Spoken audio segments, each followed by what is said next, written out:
My sister keeps calling me an incel even though I'm paying for her life. Let's see how she likes it if I leave. My 23M younger sister, 15F, is currently in a phase where she thinks she's the most unique and special person in the world. Because of this, she's also developed some sort of superiority complex against other people's hobbies, especially if she doesn't like them. The problem started when she started using the word incel to insult me and my hobbies out of nowhere. She seemed to notice that this word hurts and disturbs me, so she keeps calling me an incel just to elicit a reaction from me. I'm playing a video game? I'm an incel. I'm watching anime? I'm an incel. I'm building a Gundam? I'm an incel. I've talked to her about it and asked her if she knows the meaning. She knows it perfectly well and she thinks that I fit the description well. I asked her why she thinks so, and she tells me that she just knows that I'm an incel. Because of that, I've just been ignoring her. This seemed to set her off because she began to annoy me on another level, such as pulling my headphones off just to call me an incel and even just using incel as a general nickname for me. I talked to my parents last night and told them that if they don't do anything about her behavior towards me, then I will move out of the house. I'm a teacher, so teenager eating pieces of crap every day are normal to me. However, I don't want the same behavior in my own home. I don't want to deal with the same teenage tantrums that I've been dealing with at work, especially when I'm trying to rest or just minding my own business. At school, I have some sort of authority over the teens that I'm handling. I can call their parents, the guidance counselor, or anyone who could correct their behavior. But at home? I don't have that same authority. I'm just her brother. I can't force her to behave, and my mom doesn't do anything to correct her behavior either. I've had a heart-to-heart talk with my mom and she thinks that my sister is innocent. She thinks that my sister is just joking. She genuinely doesn't think she needs to discipline my sister. I get that siblings being annoying are normal, however, my sister is old enough to know that her actions have consequences. Not only that, but her words can ruin me and my career. I work at the same school my sister is enrolled in. What if she calls me an incel in front of my students? What if she spreads false rumors about me abusing her if I ever discipline her? What if she tells people that I force her to do things against her will? My dad and I pay 50-50 for everything because his salary alone can't sustain all of the bills. I live in the Philippines where even up to 5 generations of families live under one roof. In fact, it's expected for children to take care of and financially support their parents and their grandparents as soon as they have their own jobs. My mom is a volunteer worker in an animal shelter and refuses to seek a paying job because men are expected to be the sole providers. She still justifies my sister's behavior as just being a typical teenager and is begging me to be more understanding because I'm the older and more mature sibling. My dad knows that I am serious about moving out and agreed that they needed to punish my sister. I don't like ultimatums, but I feel like I don't have other choices anymore. I don't want to yell at my sister or even fight with her because I know that it will simply make her attitude worse towards me. Update 1. Shortly after I gave my ultimatum, my dad punished my sister by taking away everything I bought for her, like her laptop, her phone, her PC, and her Switch. He told her, "This is how your life would be without your brother," and basically stored them away somewhere hidden from even myself. Since then, my sister became even more aggressive towards me. She calls me daddy's boy, snitch, coward, and many other names whenever we pass by each other both in public and at home. She even started to throw things at me unprovoked even when I'm not looking. They were soft things like towels, socks, stuffed toys, or handkerchiefs, but still. My mom keeps making excuses for her, and even consoled her when she was crying over her things being taken away. That was when I fully realized and accepted that she was mom's favorite. When I finally told my dad that I wanted to move out, he was understanding. He kept apologizing to me for not doing anything earlier because he was always at work. He's now making up to me by helping me look for an affordable renting space. He's also being a real champ right now for wanting to pay for the first 2 months worth of rent despite me telling him that he doesn't need to. He feels really guilty for not being able to notice my sister's behavior towards me for so long, and he thinks that it's the least he could do for me. I told my dad that he can give back the things I bought for my sister only if she shows real remorse or genuinely apologizes to me. If nothing changes by the new year, then I'll just keep everything for myself or sell them off somewhere. My mom didn't take the news very well. She's extremely cold to me now and told me that I'm abandoning her. According to my dad, she cries every night because she can't accept the fact that I'm moving out. For now, I'm temporarily staying with a kind friend. My dad encouraged me to detach myself from my mom and my sister as soon as possible when I told him she started throwing stuff at me. I don't think I'm going to be having any sort of relationship with my mom or my sister anytime in the future. I do feel really bad for my dad for having to deal with my mom and my sister alone, but I need to leave. My parents gave me up for adoption because they were still in high school when they had me. 24 years later, I found them. My mom had me when she was just 14, and I, 24M, was given up for adoption. Yeah, I know, crazy right? My parents told me about her growing up, and I still have the letter she wrote me, asking if they could give it to me when they deemed fit. It's crazy reading it sometimes and knowing it was a literal child who wrote it, saying she's sorry she couldn't be my mom but hopes I'm happy. She was open to having contact, but we moved for my dad's job when I was 11, and then it seemed impossible to find her. But luckily, I did. She's working at this small restaurant, and I keep going, but she doesn't know it's me. We talk sometimes, and she seems like a nice lady. Sometimes when she says something like, "Do you want a refill, honey?" or uses another term like that, I want to tell her, and let her know that I'm right here. I don't know why it makes me nervous. We talk sometimes, and she seems really genuine. If it's not super busy, she's more open to talking about random stuff. I literally drive 2 hours to come eat at this place just to see her. And it's like she knows me already because I'm there once or twice a week for the past 3 months, so she always says hi with a big smile. But man, if only she knew. Update 1. Well, I did it. I told her, and yeah, it was pretty heavy. My heart was beating super fast the entire time. I waited for her to finish her shift and until they were done closing up the restaurant. After she finished closing up, she saw me waiting in the parking lot. We waved and said hi to each other, but then I told her there was something serious that she needed to know. First, I apologized for keeping it from her for so long. She didn't react until I actually pulled out her letter. Then she started bawling from there, screaming and crying at the same time, and I didn't even have to finish the whole "on your son" speech. She just saw it and knew. It was crazy. The next thing I know, she's hugging me instantly, but then she pulled back and asked if it's okay to hug me.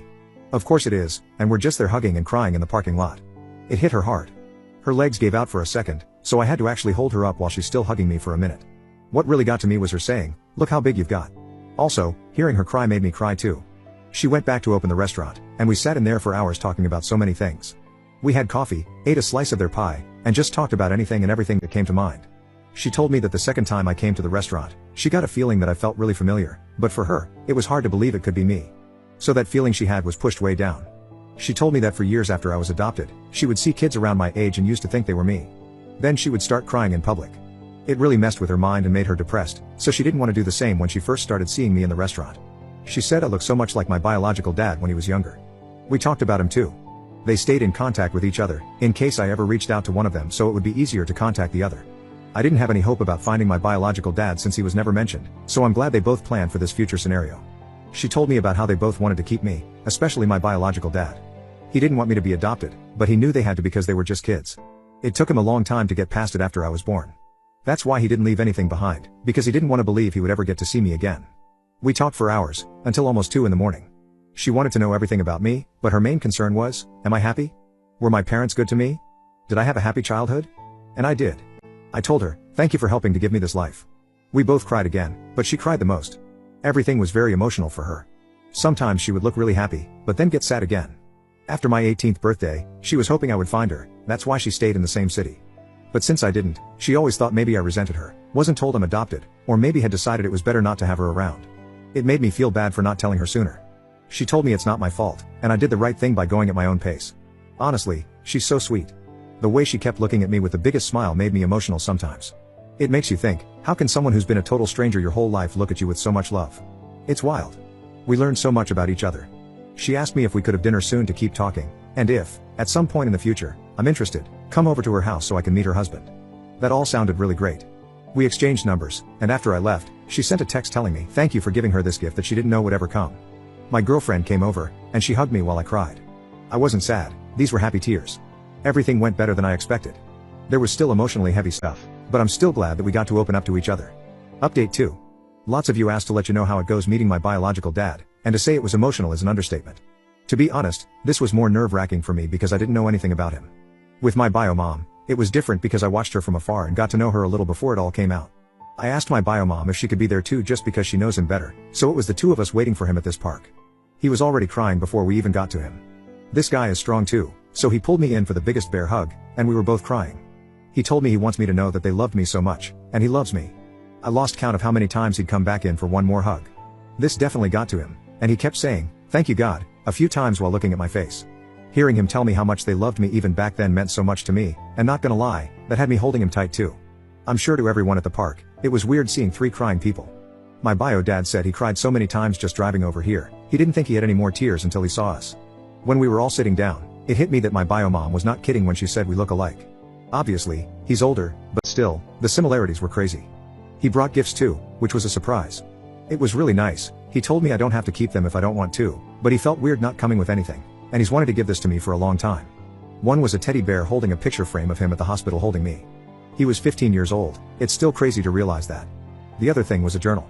The journal thing was stuff he said he started writing to me years after I was adopted. He was in therapy, and that helped him cope, thinking he would give them to me one day, his way of still feeling connected to me. I haven't read everything yet, but some of the pages were his thoughts and as if he was talking directly to me. How he felt when they found out she was pregnant, then the adoption, everything going on in his mind when he first got to hold me as a baby. I didn't even know he was at the hospital too. It was not what I was expecting. It really got me. I read some more of what he wrote last night that really got me crying. I'm sad to think how much this affected them emotionally for years. Also, I think it's pretty sweet he wanted to write this for me. We talked about his own life, which was pretty hard, his struggles with home life and the feelings he had about giving me up. Then he wanted to know everything about me, basically with the same questions my bio mom had.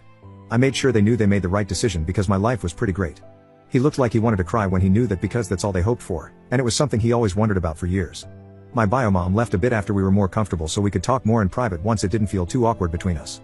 From there he told me stories about how he met my bio mom. Sometimes he'd point out stuff he noticed about me that reminds him of her or me and him having similar likes. My bio dad was really open about sharing everything. Like he really was getting ready for this meeting. He hoped it would happen and prayed every day to see me again because he had so many things he wanted to tell me. Overall, a really good first meeting. I'm glad how it went. He's open to the idea of meeting my parents. After I told them about all this because they definitely want to meet my bio parents again if I'm comfortable with that, obviously if my bio parents are too. Let's see when that happens. I don't know how it's gonna feel for me. They've met each other before I was even born, but I never had them in the same place, so that'll be interesting. Me and my parents met up yesterday to have breakfast so I could tell them everything. My mom was so happy about how it went. She actually cried too when I was telling them about both their reactions. My dad was proud because he knew how hard it was in the months after finding my bio mom and not really wanting to make contact yet. I'm really happy to have their support because it's hard not to feel guilty about wanting to know more about my bio parents.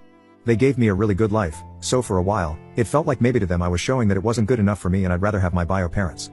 But they told me many times they want me to do this for myself, and they know how much I love them. And I really do.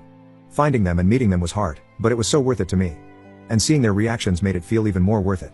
I still can't believe it sometimes.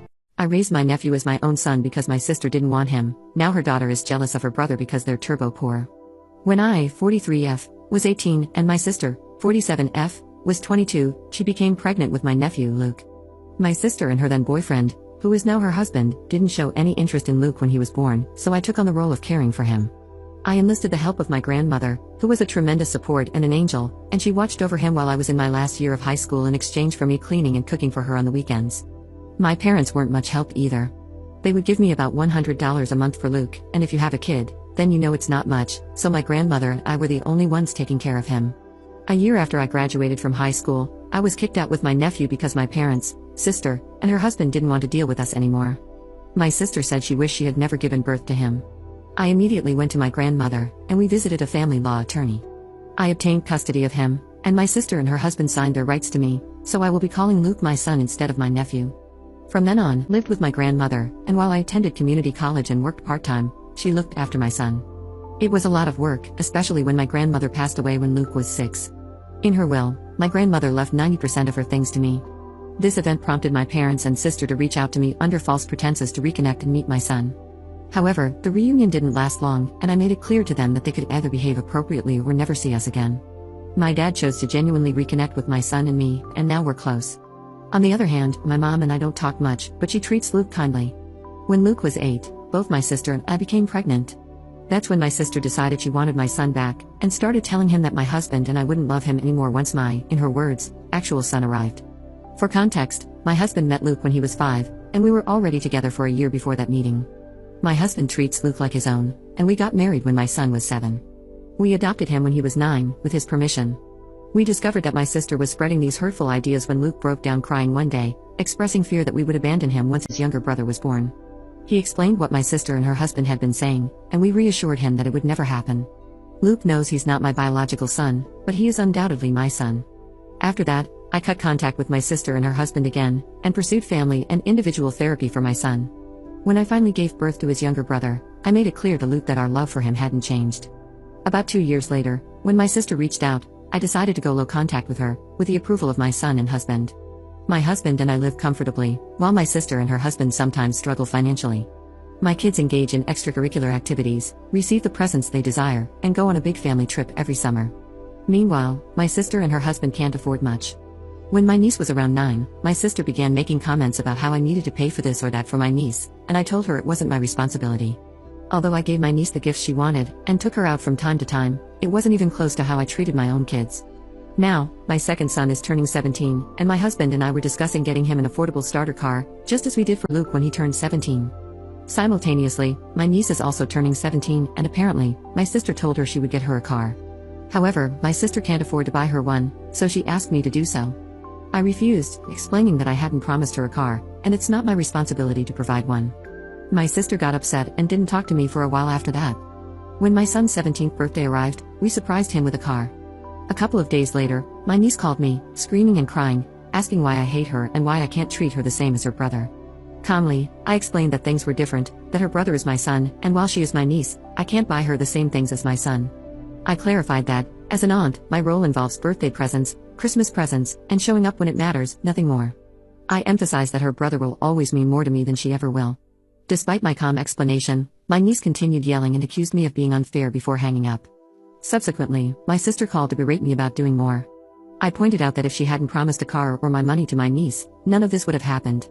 It's been a couple of days, and I'm receiving calls from some family and some of my sister's friends, calling me nasty names and some other things. I do feel a sense of guilt because my kids did grow up with more, and I suppose I could have helped more. So, am I the jerk for what I said to my niece? Update 1.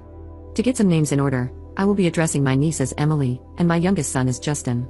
2 days after Emily's call, I decided to meet up with her. We decided to meet at a park that's a few minutes away from my home. When we met, Emily seemed normal but a little bit tired. I told her I didn't mean to hurt her in any way, but she needs to understand it's not my job because I'm not her parent. She said she understood that, but she was jealous that her brother and Justin got everything they wanted. I told her that first, Luke isn't her brother, but her cousin because of how things happened. Second of all, they don't get everything they want, they work for it. They get good grades, do chores, and stay out of trouble for the most part. I then asked her the real reason for why she was acting this way, as she never had a problem before this.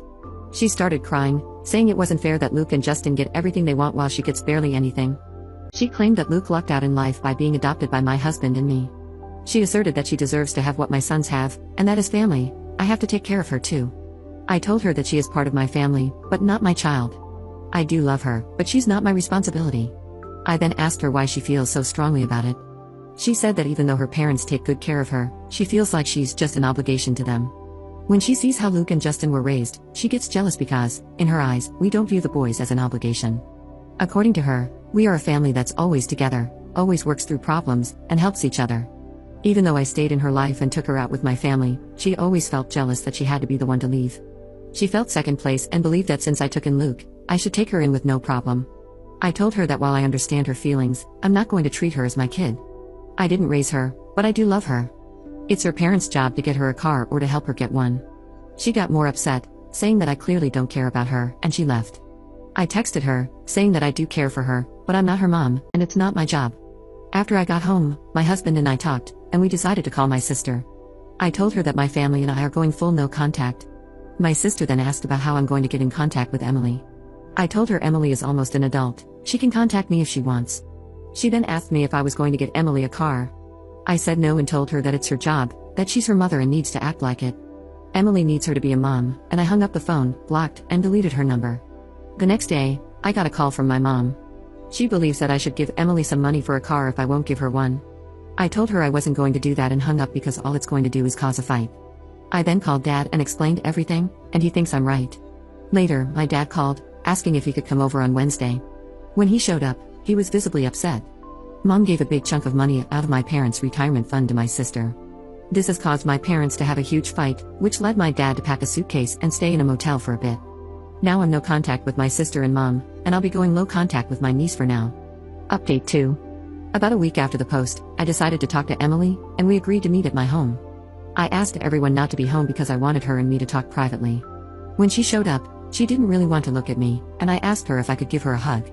She nodded her head, and the minute I hugged her, she cried. She said she was sorry for how she acted, and I told her she didn't need to apologize.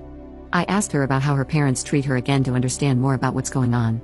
She told me that her dad treats her well and tries to spend time with her, but he's busy because he works 2 jobs.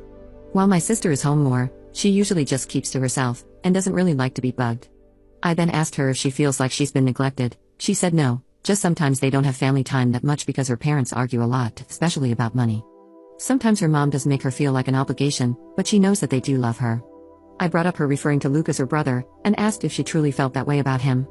She explained that she sees him as a cousin but thought that if she played the brother card, I might feel inclined to help her. So I asked her if she knew how I ended up adopting Luke, and she confirmed that she knew, and that her dad had explained what happened. Apparently, my sister sugarcoated it, whereas her dad told her the blunt truth, the complete truth. I then asked her if she would like to spend a fun day out with me on Saturdays. She got excited and expressed that she would really like that. So, that weekend, we visited a restaurant she had been wanting to try, had a good time, and then went to a bookstore because she loves to read, and I bought her a couple of books that she wanted. When Emily and I were supposed to have our second weekend out, I had to cancel because Justin ended up in the hospital. While at football practice, he got tackled, which knocked the wind out of him and caused a bad asthma attack. This happened on a Friday, and Justin stayed at the hospital until Sunday. Emily and I were supposed to go out on Saturday, and that morning I called her and told her I had to cancel. Before I could tell her why, she started yelling at me, saying I never cared about her, and hung up the phone. I tried calling her back, but it went straight to voicemail. Then I sent her a text saying that I didn't mean to hurt her, but Justin was in the hospital, and that we can have our day next weekend, but I never heard back from her. 2 days ago, my family and I were out for a family night when my neighbors called, saying that they called the cops because someone was vandalizing one of our cars. When we got home, the cops were there, and it was Justin's car. The car had scratches, little dents, paint, and there were 2 broken windows. My husband and I checked our security footage, and you could clearly see Emily and someone else vandalizing the car. My husband gave the video copy to the police, and Emily and her friend got arrested the next morning. My sister and mom came to my house, screaming that I was ruining my niece's life, and if I loved her, I would drop the charges. My husband is adamant that we don't drop the charges, and Justin and Luke agree with my husband, so that's where we stand now. My little sister thinks my boyfriend is a child predator who is using me to get to her, and my mom is on her side. I, 19M, have been dating my boyfriend, 20M, for 6 months now. I currently live at home with my mom, 50F, and my sister, 15F, while I attend a local college. My boyfriend, obviously, is not straight, me as well. My mom was supportive when I came out, and my sister was too. When I started dating my boyfriend, Kev, my sister got a little obsessed with him. It just seemed like a weird teenage sister thing at the time, but it turns out, according to my mom, that she actually has a crush on him. That's weird, but again, a little sister thing, it's not going anywhere.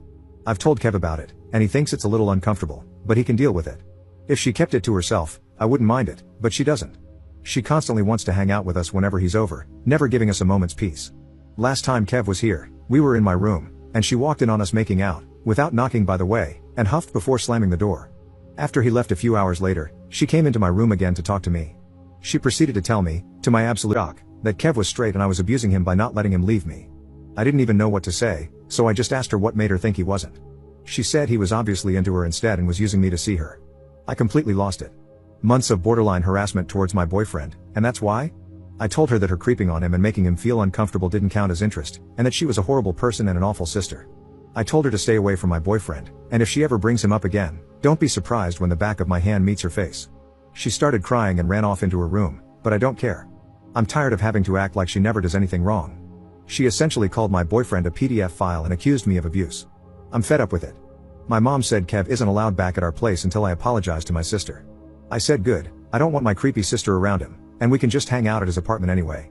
I'm spending pretty much all my time at school and his place. As time passes, though, I keep wondering if I overreacted. She's 15, but it's still disgusting. I just couldn't take it anymore. Edit. Hey, it's me. I realized I forgot to add some needed info. I wasn't thinking about it at the time. Firstly, my sister forcibly entered my room. I locked my door, and she jimmied it open. She does it all the time, so I forgot to mention it. Secondly, for those confused as to why my mom isn't helping, it has been like this my entire life. Mom doesn't care about me, at least not nearly as much as my sister. Basically, 15 years ago, the doctors told my mom that there was like a 5% chance or something that she would be born healthy and alive. When she told my dad this, he left her, and I haven't seen him since. Good riddance either way, but the point is my sister is her miracle baby. She's the golden child of the family, and she can do whatever she wants with impunity because she almost wasn't born. She's also the straight A varsity cheerleader. She gets everything she wants, literally. I don't have anything of my own other than my room, which is half the size of hers, my phone, and my boyfriend. And she keeps trying to take all three. She thinks she can have my boyfriend because she has everything else I do and is jealous that there's one thing, just one thing, that is not hers. It's so infuriating and dehumanizing. I've been talking to Kev, and we've been thinking of moving in together, at least until we finish school. We've both gotten into the same 4-year school, so it'll be good there too. The more I've thought about it, the more I blame my mom.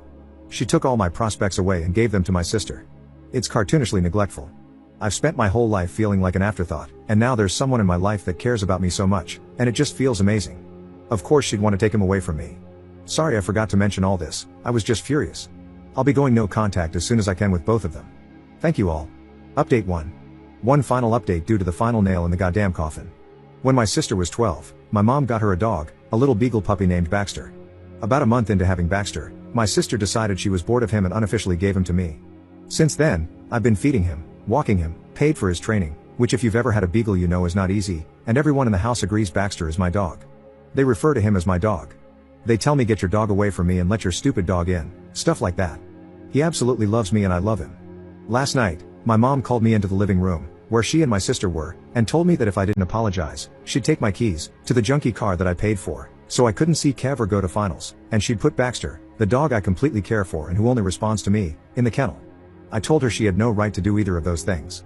She said to get over myself and just apologize, and as long as you're under my roof, I can do what I want. I still refused and just went up to my room and packed. After both of them had gone to sleep, I took Baxter and all my belongings and went to Kev's.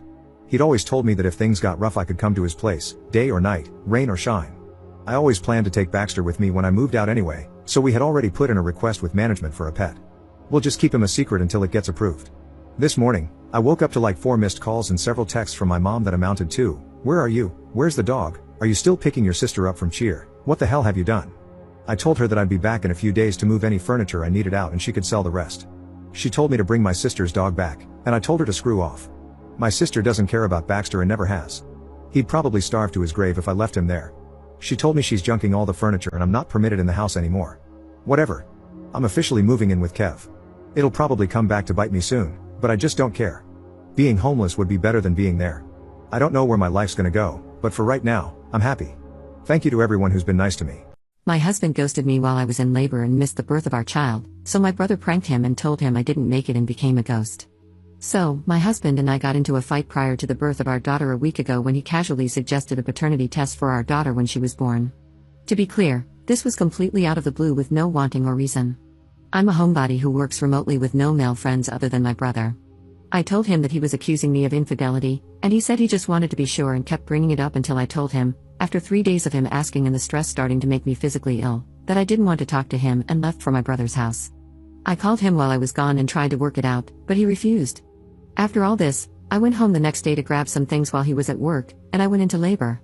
I called him 16 times before calling my brother, who called him another half a dozen times himself while on the way to pick me up, and then on the way to the hospital. It was a horrible and traumatic birth. I started crowning in the car, and the doctor delivered my daughter in the back of my brother's van because I was too far along to move. When I wouldn't stop bleeding, they rushed me in. It was a nightmare. My brother's wife, who is a nurse, even told me she honestly thought I wouldn't make it. I also opted for a hysterectomy as it came to that or something more dangerous. I only ever wanted one child or none, but my husband wants a large family. I'm trying to bond with my daughter, but it's been hard. The point is, during this time while I was returning from surgery, so about 10 hours after I called, my husband finally responded and demanded to know why I hadn't answered his call. However, my brother had my phone and was so angry that he said, "This is Op's brother. I'm at the hospital. She didn't make it." And turned it off. My husband rushed over and got there when I had just woken up and started shouting until the security forced him out. He didn't get to see our daughter until the next day because I was mostly asleep, and apparently, they needed my signature to allow him back. My sister-in-law thinks it was horribly cruel but that he deserved it. But my brother stands by his prank and says that he only gave my husband 10 minutes of the same fear he had felt at my side for 10+ hours. Whenever he sees my husband, he also keeps telling him that I'm nearly unalived because we waited for him. My brother used to be mostly indifferent to my husband, but now he absolutely hates him. You can see it in his face whenever my husband enters the room, and he's been visiting a lot because he doesn't trust my husband to care for me while I'm still healing. My husband is furious that he won't apologize and that I won't make him and yelled at me when I said that the only reason my brother had my phone was that he wasn't there. I'm trying to be empathetic. I know he feels guilty. I've spoken to my therapist, and she says the apathy I'm feeling is likely general and not solely focused on him from lingering shock from the trauma, but she didn't say much about the prank. My mother-in-law has been texting me to say that my family is horribly cruel for the prank and that I should go no contact with my brother, and now my husband is saying the same. I just don't know what to do. I'm not in a good headspace. It's been hard to be in the same room with my husband, and I've been sleeping in the guest room with my daughter. He brought up the paternity once, and I just exhaustedly told him to either get out of my face or go stay with his mom if he's planning on stressing me out even more. I really don't feel like myself, and yes, I am taking the likelihood of PPD seriously, and my therapist has suggested that it may be PTSD too. However, I just want more opinions because I just don't know. Update 1. I can't update the old post, but since so many people reached out, I thought I'd make a new one. So, I don't think this will be something we can come back from. I just don't think I'll be able to heal with him because there is no way he didn't know it was me calling, and he still hasn't told me why he didn't answer. I know I thought I wouldn't decide right away, but I actually don't want to forget how terrible it was waiting on him, thinking he couldn't possibly leave me like that, no matter how angry he was. I took the time to think of that moment before it all went down, and just how grossly betrayed, scared, and alone I felt while the contractions were hitting. I was on my knees trying to breathe through the pain while waiting on the phone for him to pick up, and he never did. I just don't think there's any coming back from that. I wouldn't want my daughter to think it's okay to stay with a man who destroyed her trust that way either. I will be contacting an attorney and will be meeting with them in the coming weeks. We had a prenup, so I hope it won't be too hellish. I feel like this situation became even clearer when my friend asked me if I'd still trust him as the one to sign off on my medical papers, and the reaction to that idea was visceral. I wouldn't, and I want him to get off that legality as soon as possible. In fact, there are roommates I had in college whom I trusted more. I would have never ignored so many calls from him consecutively unless I had expressly told him that I was unavailable at the specific time, and even then, I still would have picked up. I feel good with my brother and sister-in-law here with me, especially with her being a nurse and having been there through the birth. It's really helped us bond in a way that we've never really had time for before. I've also finally told my old friends about the baby, and they are alternating to come and help me out for the next little while. None of this even touches on the paternity test, but I'll get it for the proceedings, so I guess he'll get what he wanted. Anyway, I'm safe and well, and my daughter is healthy and happy as a peach, and pretty much an angel who is happy to sleep peacefully anywhere. She took to breastfeeding with ease, which is such a blessing since everything still hurts. Just making this decision has taken an odd weight off my shoulders, and I'm so thankful to have my brother and sister-in-law by my side. Anyway, thank you for letting me write this out.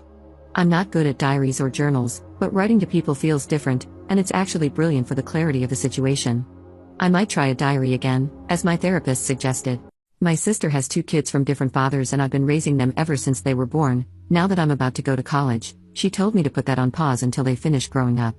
So, I, 18F, have an older sister, Sarah, 29F, who has 2 children, ages 8 and 4. Most of my childhood was spent taking care of her kids while she went out partying. Now that I'm starting a practical nursing course to boost my university resume, Sarah is asking me to put my future on pause and watch her kids so she can enjoy herself before I leave for university. Our mom warned me when I was young not to babysit for Sarah's kids because of her attitude. She'd also said this might be Sarah being jealous because she used to study nursing but dropped out due to bad company and not passing her final exam. Everything came to a head yesterday when applications for the course opened, and I was talking to our mom about it. Sarah overheard that I applied and got mad, shouting about how selfish I am and how this is the only thing she's ever asked me to do. I told her to stop being childish and that it isn't my fault she had children, and I'm not their mother. The kids have called me mom for about 2 years, even when corrected. Apparently, I shouldn't have said that, as she started yelling at our mom, saying I'm her favorite because if I wasn't, she would tell me to put my future aside and help her with her children. Our mom told her point blank that she would never tell any of us to put our future on hold. She said she gave us all the same opportunity, and it's not anyone's fault that Sarah didn't use hers wisely. Now she has children, and I'm going to take my life more seriously. She needs to take responsibility for her children because no one told her to have them, and she can't look after them. Sarah started crying and left, then our mom started on me, saying she warned me from the very beginning, and I didn't listen. She said I need to stop being a pushover because I lost all my childhood when I was supposed to be outside playing with friends, going out, and just being a kid. I was babysitting like I gave birth. Our mom said it's my fault Sarah became so entitled because when she made plans for me to go out, I would cancel to watch the children. She's not wrong. I would always feel sorry for Sarah because she knew how to manipulate me, just because I don't like to see people suffer or be sad. Sorry for the long post, I just want to know if I'm the jerk for not putting my future on hold. I do know I'm not putting my future on hold. Commenter. Where is the father of these children? Does your sister live with you and your mother? Your sister needs to stop having kids she can't take care of, and no, she isn't taking care of them, you are. So my niece's father is working overseas, not sure about my nephew's father. Yes, my sister lives with us. It's normal for us as we live in a family area, so everyone is related in some way. Update 1. Thank you for all the support and kind words, it has been eye-opening. So, yesterday, after my sister left crying, she didn't come home immediately, she waited for her kids' school to be dismissed to pick them up. I know I should have expected her to try and poison them against me, but I really wanted to give her the benefit of the doubt that she wouldn't stoop that low. When they came home, the children were crying. They ran up to me, asking me not to hate them, and that made me cry inside. My niece went into a panic attack because when she gets overwhelmed, she starts having panic attacks. I brought her to a doctor before, and she was diagnosed with attention issues and anxiety, so it takes a lot of my energy to calm her down. I asked my mom to take the kids to my room, as that's the only place they feel safe when they're overwhelmed. After they were out of earshot, I went off on my sister. I became a little personal with some of the things I said, but here's the gist of it: when will you grow up? You've had 7 to 8 years to run around, party, and do as you please while I've been raising your children to the point where they call me mom. When will you wake up and be the best mother to your children instead of going out drinking and jumping from one man to another? I'm sick and tired of you. I'm not putting my life on hold for you. I've done enough for you. I love the kids, but as the only sensible role model they have, I'm doing this to show them it's okay to leave people behind. So, get your crap together and be the best mother you can to those kids because they're amazing. Do you think dealing with 2 children who have extra needs is easy? It's not, but I did do it without any help from anyone, not even mom, because she was always working, and I can't really blame her because my dad passed, and she was the only one there to work and provide for my younger brother and me. So, yeah, I basically raised 3 kids from age 11 till now, and that's going to change. I left her in the living room and called Tony and James, my nibbling's father. I explained the situation, and I told them it's time for them to be a part of their children's lives. They can't just send child support because children need their parents for proper development. Our older brother, Josh, 34M, called mom and told her to have me pack my bags and move in with him until my program started. I'm going to write letters for my nibblings so their mom doesn't cause any more damage. I've made a list of things they like, how to get them to take their medicine, and how to calm them down. I even have a scrapbook of all our moments for each of them. I did later explain to them that I'll always love them. I'm worried, even though I taught my niece how to take care of herself and her brother, I don't want a repeat of my upbringing. They deserve way more than that. My mom also apologized for neglecting me and not being a good mom. I've forgiven her. Later, after I helped my nibblings with their homework, bathed them, and put them to bed, and started my homework, my sister came into my room, asking if we could talk. I said yes, and surprisingly, she apologized. Yes, she did. She said she was jealous that I didn't make any wrong decisions, and she's going to send the kids to their father while she gets into rehab and therapy because her behavior isn't normal, and she's going to try to be the best mother she can. She thanked me for everything I did for her and the kids. I was crying at this point. I guess she just realized how hurt the kids are when she told them I hated them and that I was leaving.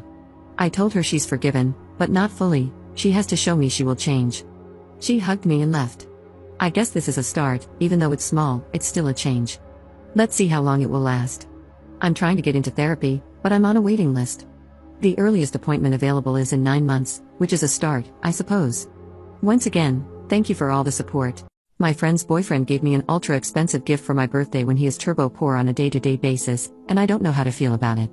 So, last week, I, 26F, celebrated my birthday with my friend group. We're all fairly close, and while we've never explicitly discussed presents or gifts, we all kind of naturally fell into an unspoken pattern regarding the kind of birthday gifts we give each other. We exchange gifts, but they're usually in the 10 to 40 euro range. Think of things like a book, a voucher for theater tickets, or maybe a nice bottle of wine, that kind of stuff. We're all young professionals or grad students, and that just fits our general income level. A good friend of mine, 26F, brought her boyfriend, 28M, to the party, and he gave me a gift of his own, separate from my friends. Without going into too much detail, it was a small object that had a very thoughtful connection to a trip I took in winter. I was genuinely very thankful for the gift and thought it was lovely. However, when I unpacked the item at home, something about it caught my eye.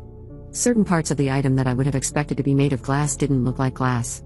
I ended up Googling the maker's mark on the bottom and found the exact same item online, priced at 750 euros.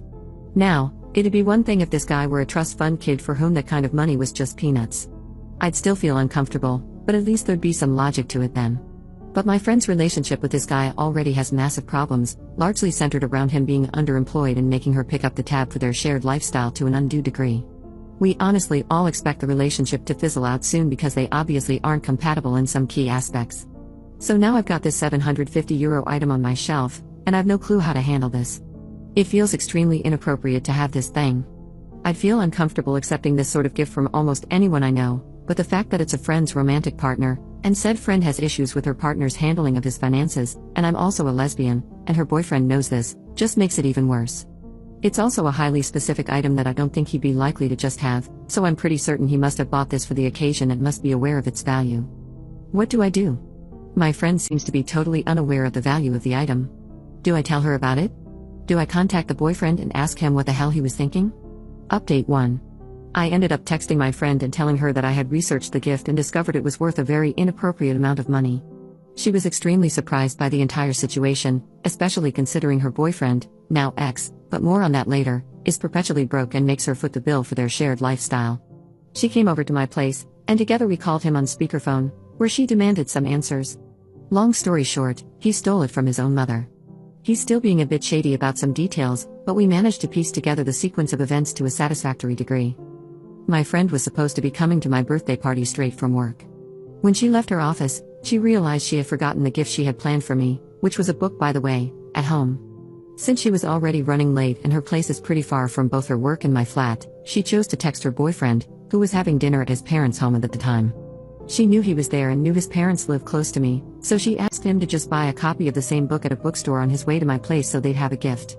For reasons known only to him, he did not choose this simple, reasonable solution to the "we forgot our gift" issue.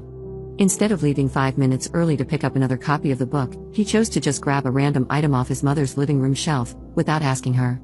He had no idea what it was, just thought it looked pretty, took it, and stuffed it in a paper bag. He also did not text back my friend or react to her calls, so she reasonably assumed he hadn't read her message and ended up going back to get the book, which was why they arrived separately and with separate gifts.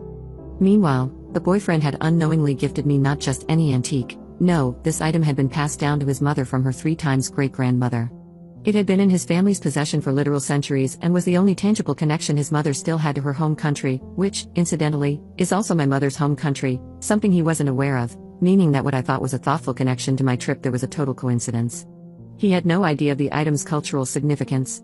My friend immediately made him call his mom to fess up to the entire situation. His mother had been running herself ragged trying to figure out where this item disappeared to for days.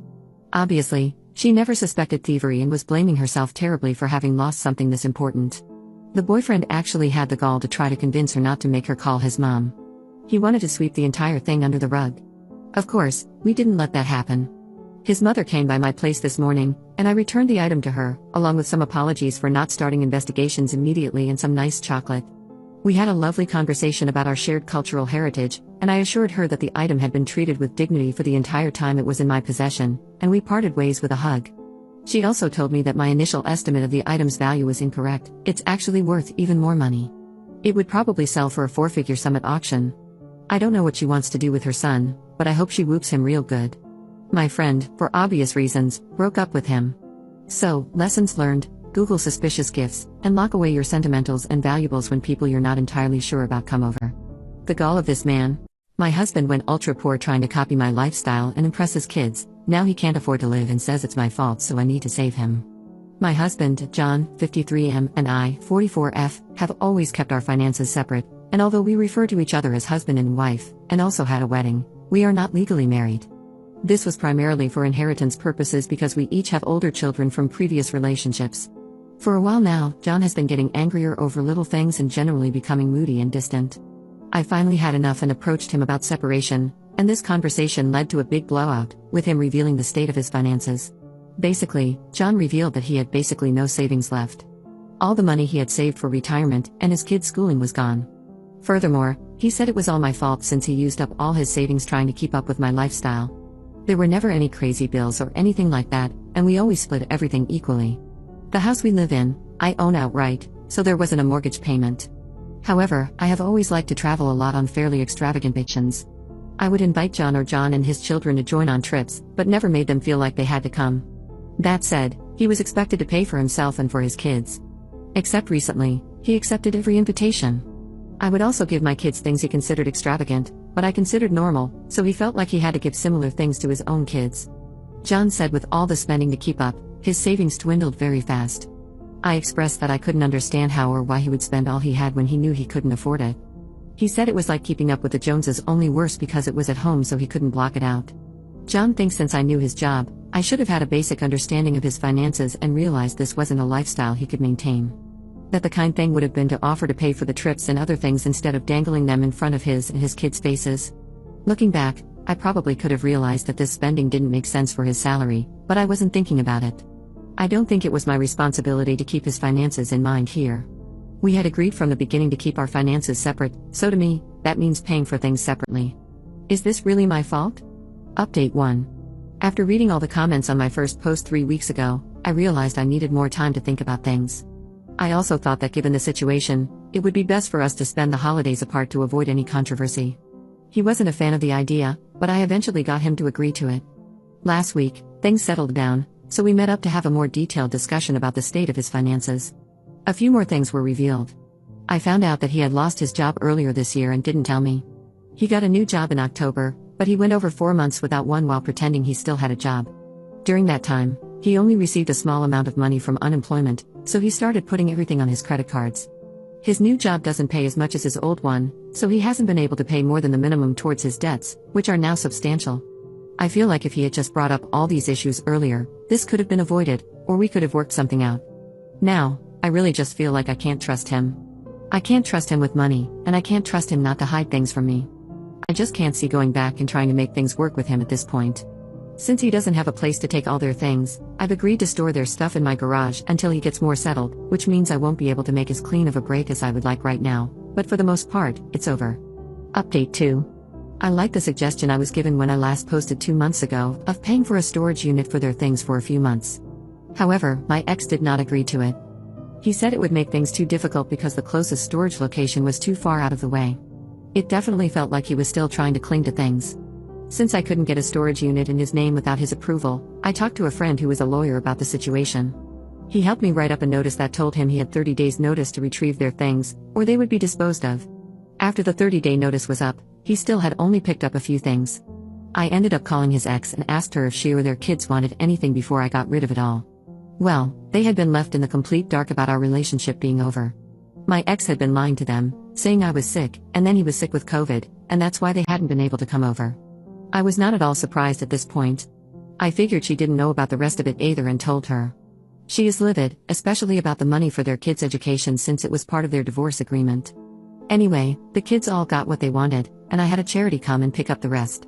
It feels a lot better now that there is a completely clean break. Yes, I have gotten the locks changed and blocked his number.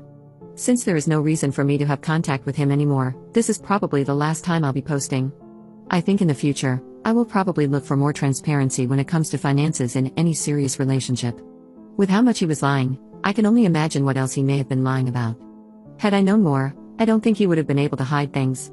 I am just so grateful and relieved that I was able to protect myself and my children. Update 3. I know I said that would be my last update. It's not really necessary for me to make another, but now I'm kind of using this as a form of journaling, which I've found cathartic. I only had one run-in with my ex since the last incident. He came to my house. I only spoke to him through the camera, and he asked about getting his things. I told him that I had already gotten rid of everything as I had warned him, but that his kids had taken some things. I also told him he needed to leave and not come back. Surprisingly, he didn't make a big fuss about it.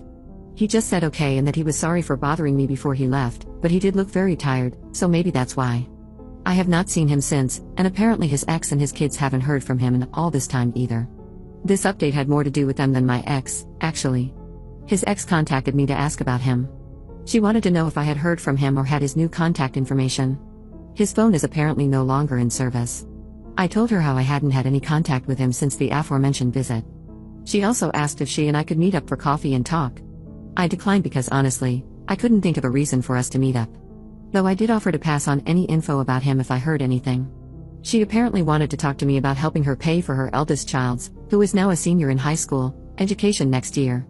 She also subtly implied there was some fault on my part for their lack of funds. I rather cowardly told her I would think about it and ended the call. To be honest, I feel like it's an unfair position she's putting me in. The main reason being that her children don't seem to care for me.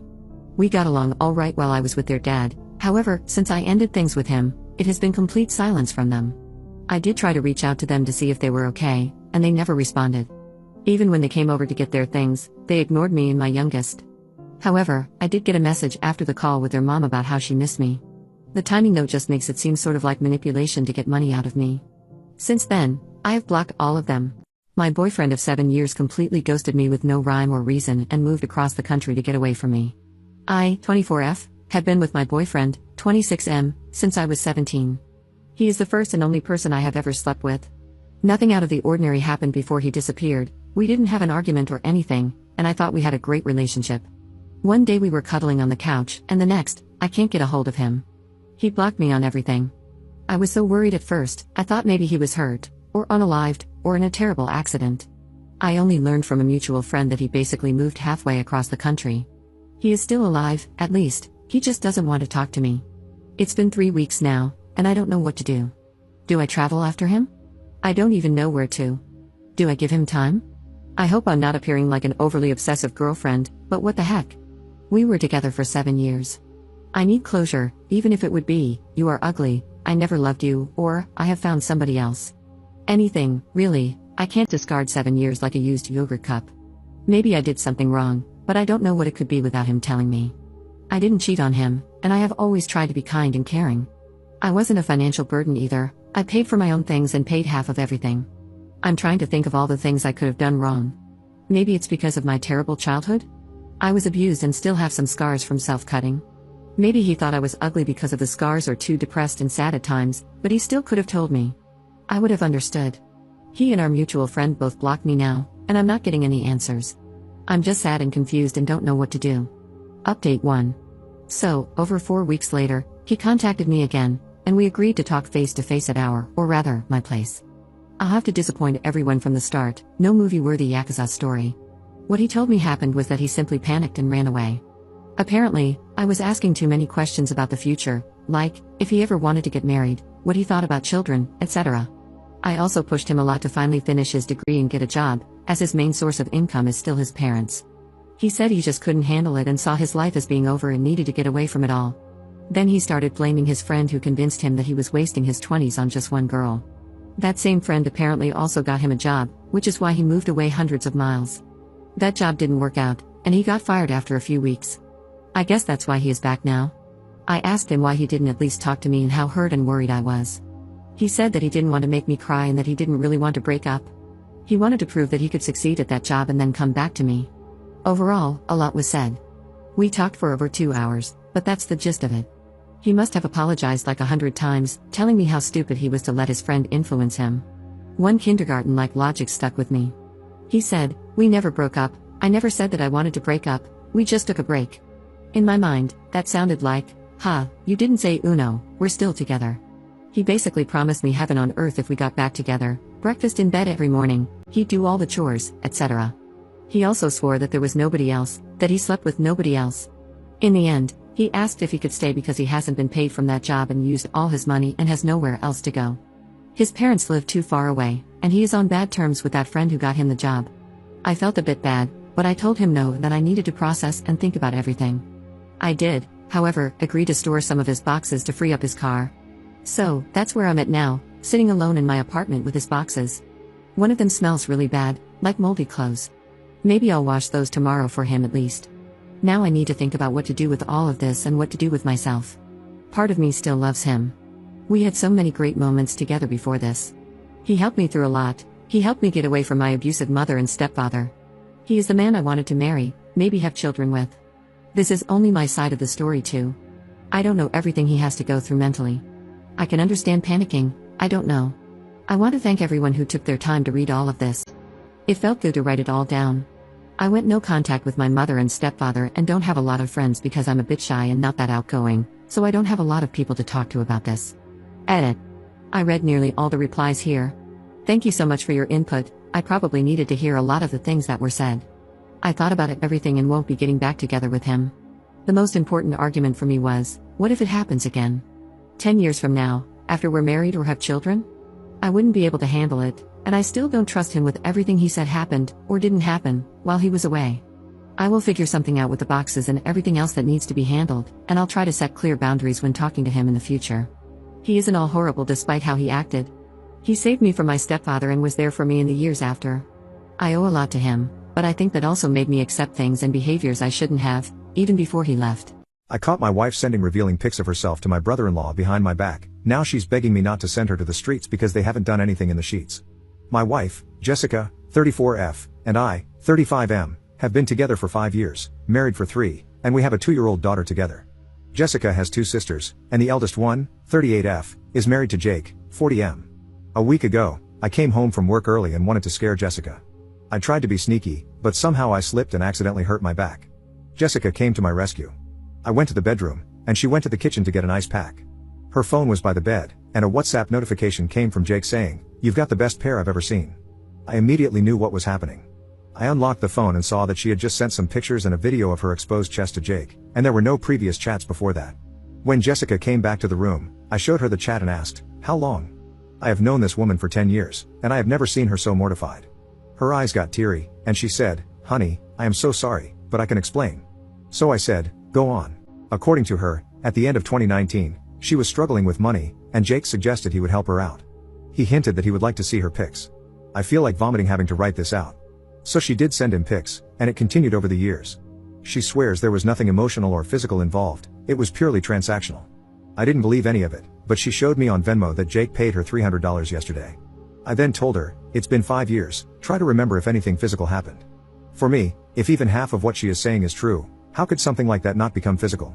She started crying and told me she could prove it tomorrow because Jake would get suspicious if she tried to talk to him now. I took her phone, went to a bar, got wasted for the night, and when I came back, she was still there crying. I just slept on the couch.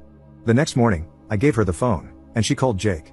The conversation went something like this. Hey, I was wondering if you want some more pics? I'm short on money, yesterday was all I had. We can do something more this time and meet in person, I've changed my mind on that. No way, how much are we talking about? I felt like I was going to puke. I told her that we are done and left for the office. I am not a very wealthy dude, but I would consider myself a stable guy who could take care of his family. Now I just feel like I have failed as a man whose wife had to sell her body to meet her expected lifestyle. When I got home that night, she looked like crap. I asked Jessica why she kept taking money from him after we got married and why she didn't ask me while we were dating. She said she didn't know how to stop and that it was easy money. I left my home that night and told her she can keep the home and the car, but I want 50-50 custody of my child. So here I am now, haven't told anyone about this. It's been a week since I've been staying in a hotel. I go home in the evening to play with my daughter.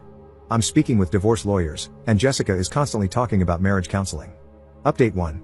Before getting to the update, some people were asking me to get a paternity test. I don't need one, I know she is my daughter because I'm Indian, and Jessica is white, and my daughter looks like me. Now for the update. After I made that post, I shared my situation with my cousin's sister, 30F. She is the only family member I have living in the States. I visited her place the next day, and she knocked some sense into me. I realized part of me still didn't want a divorce because I basically married Jessica against my parents' will. Originally, they wanted me to have an arranged marriage, so my failed marriage would hurt my ego. She also arranged a meeting with a divorce lawyer, and no, I am not giving up my house, I was just emotional at that time. From what I understand, in our state, adultery has pretty much zero impact on the assets, so it will likely be a 50-50 split. However, there is a high chance I can get better custody of my daughter because I have a job, and Jessica doesn't. You could also say she is also involved in SX work at this point, which could work in my favor. My father-in-law called me last evening, and he was crying. He told me he didn't know what to say to me and that if he were in my place, he would have left her. Apparently, Jessica got scared and told her family everything after I didn't visit home for 2 days and had blocked her everywhere. I guess I should have done that a little while ago, and Jake is out of his house also. So, I think I will go for a divorce because there is no point of reconciliation at this point when the whole relationship seems fake to me. Update 2. Before getting to the update, some people were cursing me in my DMs, saying I might not earn enough and accusing me of financially abusing my wife and taking advantage of her. I don't think this is the case for me. My salary is close to mid-6 figures, and we have a joint account where I put half of my in-hand salary, and we don't even spend that much. Now to the update. After the day Jessica told everyone about the situation, my mother-in-law called and wanted to talk. She was with Jessica after the whole thing happened. I returned to my home later that evening, and her parents and her sister Josie, Jake's wife, were there. After I got there, Jessica wanted to talk alone. According to her, Jake had been trying to pursue her since she was about 16 to 17. For context, Jake and Josie have been together for 20 years now. This continued for almost 2 years.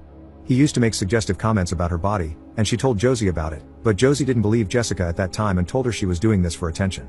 Jessica didn't tell her parents either because, according to her, Josie was their parents' favorite, so nobody would have believed her.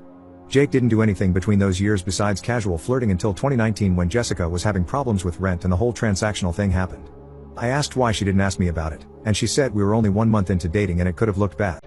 She swears nothing happened after that until last year when Jake and Josie started having problems in their marriage, and he started messaging Jessica again. She didn't entertain him at first, but she had gained some weight from pregnancy and thought I was ignoring her because of it, which I was not. At that time, I was working close to 13 to 14 hours a day to change my niche to another tech stack. Massive layoffs were also going on, so it was a pretty bad time. Now she admitted that she liked the attention and validation this time, but she didn't have any feelings towards him. They started exchanging pics and money, and this happened 3 times. Then she admitted it was cheating, although there were no emotional or physical actions from her side, but she said that she shouldn't have done it. I asked her why she didn't tell me about Jake harassing her when we first met or started dating. She said she thought I wouldn't have believed her and that it was in the past. Then I asked why she didn't tell me the first time I found out about this. Her answer was the same, she believed I wouldn't have believed her because nobody else knew about this. I was just sad about the fact that she doesn't trust me enough to tell me such a horrific incident. Now, I did something I am not very proud of. I asked her about a paternity test. I know it was stupid, but emotionally I was in a weird place at that moment. She was totally emotionless throughout the whole conversation, but after hearing about the test, she broke down crying and started hyperventilating. I started crying too. After about 10 minutes or so, we stopped crying, and she said okay, then asked me if we are getting a divorce. I said I don't know. She then said we should get a postnup before I do something like that. That line felt like a tight slap to my face. I was like, you're not even gonna convince me not to go through with it? Then she left with her parents. The next day, she called crying, asking not to get a divorce and to start marriage counseling. Honestly, I still care about her, and I said okay. So here we are now after some weird couple of days, still getting the postnup. Her individual counseling starts next week, and our marriage counseling starts next month. Hopefully, trust will return someday. Also, Jake is denying all that. According to him, Jessica seduced him for money, and my sister-in-law is getting a divorce. I know some people are gonna call me a doormat, but I don't care.